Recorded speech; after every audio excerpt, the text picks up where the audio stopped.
Air India has released the details of the flight affected by its decision to reduce the wide-body operations by a total of 15%. 4 weekly flights from Delhi to Nairobi and 3 weekly flights from Amritsar to London's Gatwick Airport, 3 weekly flights from Goa to Gatwick have been suspended. According to an Air India statement, these reductions will be effective from 21st of June and they are going to last until the 15th of July this year. The reductions arise from the decision to voluntarily undertake enhanced pre-flight safety checks as well as accommodative additional flight durations arising from airspace closures in the Middle East conflict. This objective is to restore the schedule stability and minimize the last-minute inconveniences to passengers. All right, Anand joins me with more, in fact, on this. Anand, now reductions have also resulted in the kind of problem that the flyers are going to face due to the flight closures, airspace closures that have also been behind the reason of this decision by Air India. As the statement which pertains from Air India, what are you picking up as the key takeaways on this very decision which has come in the view of the aftermath of this fatal air crash?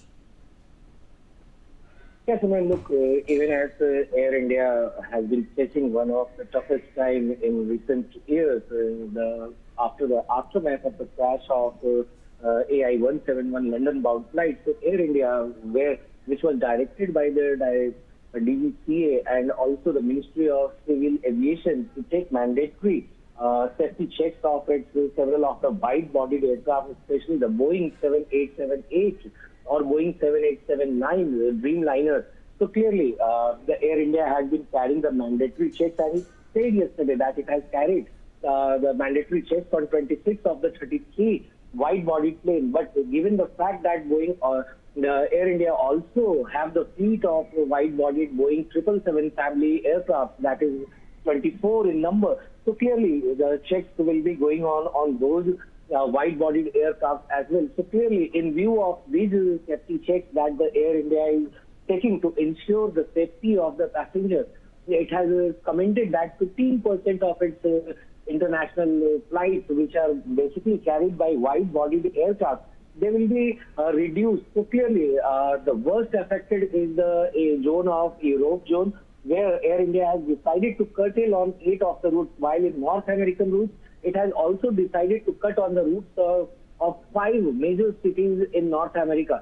So clearly, these are the details that Air India has provided, especially for East also, which includes the travel of Air India's carrier to Tokyo in Japan and Seoul in South Korea. So these 2 flights will also have some suspension in the coming days till July 15 that Air India has announced from June 20 to July 15. So clearly these are the steps that the Air India is taking. However, it has maintained that to meet the passenger demands, the Air India will also operate some of its narrow-bodied fleet, which includes of Boeing 737, Airbus A320 and Airbus A320neo. So clearly, Air India will be trying to cope up with the demand with the supply of the narrow-bodied plane on some of the routes to meet the demand, whereas the wide-bodied aircraft will be undergoing regulation checks. So clearly, this is going to take some time, and that is why Air India has announced these kind of measures. And Air India has also cited the reason that how night curfews are there in several of the European countries, whereas the tension in Middle East is also hampering the traffic of the air carrier. So clearly, these are the steps that it has taken to meet with the passenger demands, but it has also urged the passengers not to panic that, and it has said that it will try to meet most of the travel plans of the passengers who have already booked on their flight. Back to you. All right. In fact, Anand, thank you very much for adding these details and also sharing more information as far as these crucial developments are being tracked now. For more such videos, subscribe to the Newsx YouTube channel, hit the bell icon.